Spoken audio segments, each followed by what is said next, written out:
Hi, I'm Joe Dante. About a year ago, we did a Trailers from Hell live show where a bunch of gurus got up in front of an audience and basically talked about whatever trailer they wanted to talk about. And having not previewed it, it was all extemporaneous. And Larry Cohen really dumped, rather eloquently, on Lady from Shanghai. I thought he really went a little overboard myself, but then I started thinking about it and I realized that's kind of the profile that the movie has.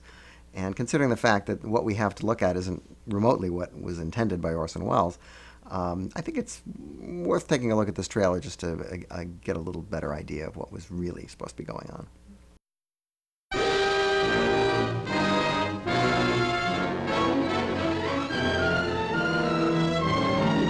There's a good story about how Welles was asked on the phone by Columbia Pictures president Harry Cohn what picture he wanted to make, and he spotted If I Should Die Before I Wake by Sherwood King, a paperback on a nearby drugstore rack, and chose it without reading it. Actually, the book had been found by William Castle, whose B-movies had impressed Cohn and who had hoped to direct this himself. But Welles co-opted it and took it to Cohn, who handed Castle the treatment and said, "You know, Bill, it takes a genius like Orson Welles to find material like this."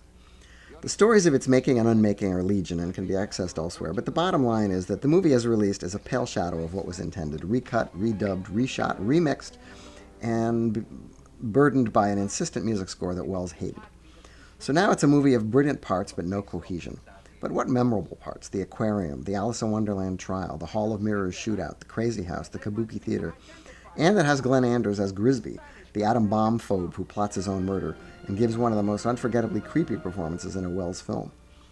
Cohn was not interested in cinematic flourishes. He wanted a showy vehicle for his star, Welles' soon-to-be ex-wife Rita Hayworth, now sporting short blonde hair that annoyed Cohn no end.